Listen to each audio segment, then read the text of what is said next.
If you're anything like me, and if you're watching this video, I suspect you are, then you probably have e-waste sitting around your house, whether you don't want to get rid of it because you know you're going to need it at some point, or you have ecological concerns about how these items are disposed of. You have something sitting around your house right now, gathering dust, that could otherwise be put to use. Today, I'm going to take a look at a 7-year-old printer that has been gathering dust in my garage, and I am going to attempt to make it semi-useful again.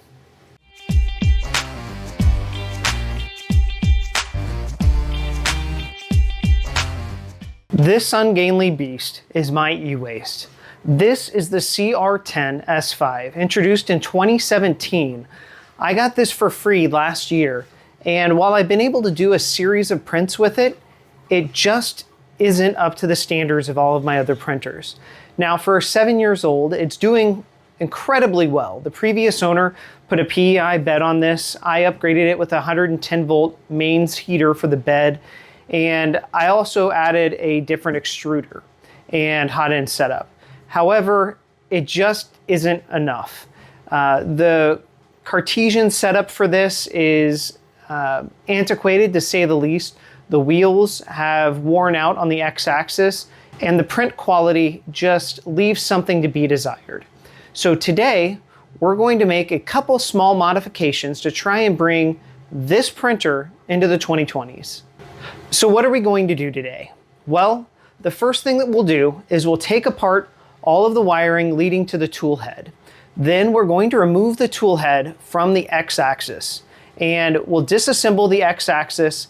We're going to add a linear rail, and then we're going to install a Stealthburner setup with a filament cutter. The filament cutter will be the nice extra add-on that will allow me to do a multicolor setup at a later date, but I want to get it installed now to allow for future flexibility. So, without any further delay, let's get to it.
All right, tool head carriage is removed.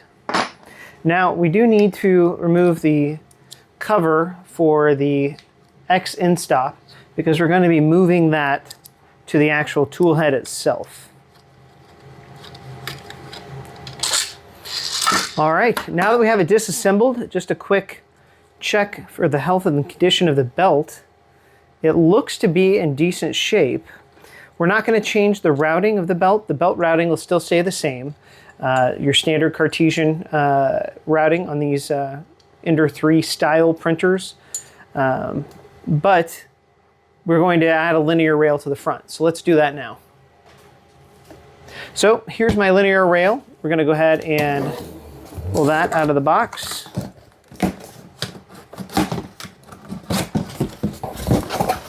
One large box for one small box.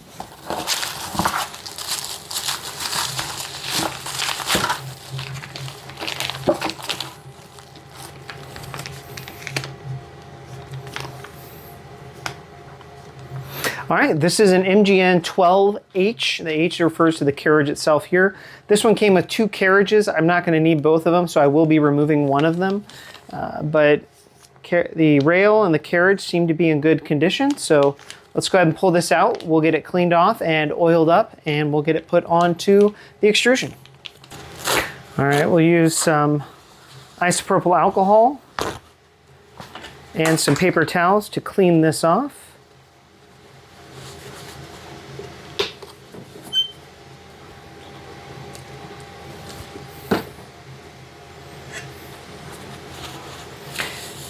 So the grease that's on here is really meant for packing and to prevent any kind of corrosion while it's in transit. We want to remove that grease so we can add our own lubricant. All right, we're back. It is the next day. I realized last night after talking for about 20 minutes and working on the printer that the camera stopped working. So let me walk you through just what we accomplished last night. We were able to remove the tool head off of the extrusion here. We no longer have the wheels on the carriage as our supporting force here. We were able to install the rail. We did so by starting from the center and working out. And that way we have a nice, smooth drive here. I think that's going to work out very well. The next thing that we have to do is put the Stealthburner tool head together. That's going to require the installation of a significant number of heat set inserts. So I'm going to do that now and through the power of editing. All right, so I believe we've got most of our heat set inserts in. Now, the big one is going to be building out the rest of the Stealthburner body. That requires a little bit of modification to the fan here. You have to remove the housings where the screws go, as well as these little supports, so it can fit into the top here. And then we'll put our 4010 fan here. And I'm not going to do the LEDs on this one. I don't think they're necessary. But if you want to, then you have to wire those up as well. So I'm going to do that, and then I'll get right back to you. All right, now that we've trimmed it up and we've removed the outside pieces from the fan and the front cover, it should just slide right into the Stealthburner body. It is a tight fit, which is exactly what we're looking for. And then there's just one small screw that'll set it in right there. No modification required to the 40mm fan. That one just slides right in.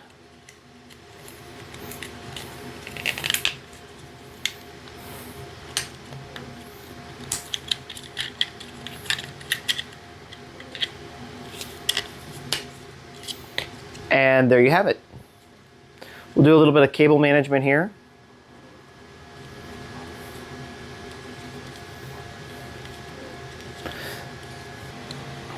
So next up is going to be installing the hot end into our tool head. I'm going to be using the Rapido 2. I have the UHF edition right now. I'm going to swap that out for just the regular high flow. I found that for most of what I'm printing, especially on this printer, the UHF hot end doesn't really help me out at all. The high flow hot end is more than adequate for printing at the speeds that this will print at. So I'll go ahead and start putting that together, and we'll get back to you. One of the things I neglected to do earlier that I really should have done right off the bat was install my micro switch for my XN stop, which is going to go right here. Sorry about bending over there. It's going to go right there, and so I'll need to run the cables for that. I've already installed by soldering the cables onto the micro switch, and hopefully should be a relatively easy install even though it's already on. And slide the micro switch in, and then we just need to put our M2.5 screws through the bottom there, and we'll tighten them up. All right, we at least have all of a preliminary hookup of all of our cables here. The ones that we still need to hook up to the other wiring harnesses and eventually to the main board here are the XN stop and the filament runout sensor, as well, or sorry, the filament detection sensor, and then the extruder motor as well. It may not look like it, but we've completed all of the preliminary steps for wiring up our new tool head and getting it ready to go. What I need to do now is move it about 5 feet to my left, set it up on another table so I can put the electronics and everything next to it, and we'll see how it runs.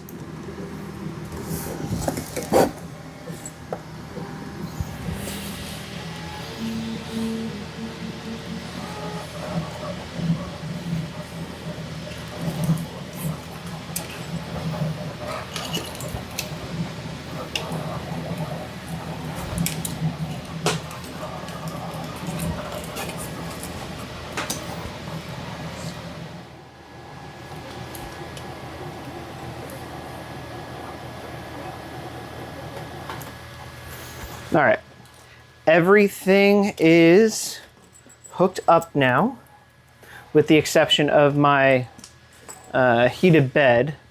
And I think what I'm going to work on now is a little bit of cable management, hopefully to, one, make it a little bit safer, but two, make it look a little bit cleaner. To that end, I did buy some of this nylon braided cord that's supposed to go over all of this. So I'll bust out the scissors and I'll get started on this.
All right, there we go.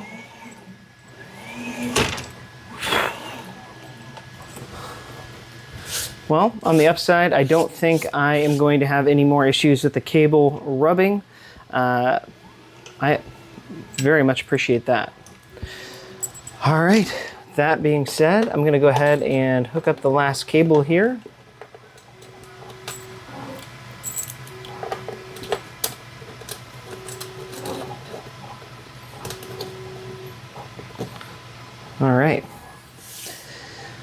All right, things I have left to do. I still need to install the piece here, so that way when the tool head comes over, it can actually do the cutting.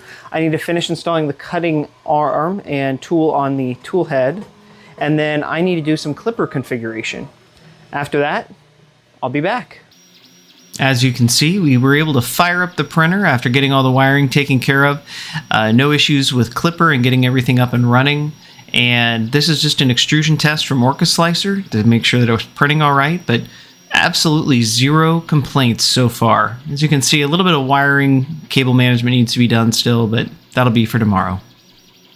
There you have it, guys. We have a functioning printer. Now, it's not pretty right now. I have a lot of cable management to do. I need to mount the ERCF on the top of the extrusion, and I have a boatload of Bowden tubes that I have to set up, and I have to figure out where I'm gonna put all these spools. But most importantly, I have a functioning printer that can do color changes on 500mm bed. So I'm excited. I can't wait to see what my first multicolor print is. I'll be sure to share that with you guys, but I'm ecstatic. So if you guys like this video and you want to see more like it and you want to see what happens with this printer, please like, subscribe, and turn on those notifications. Until next time, guys, I'm Eric here at Rowdy's Prints, wishing you happy printing. We'll see you later.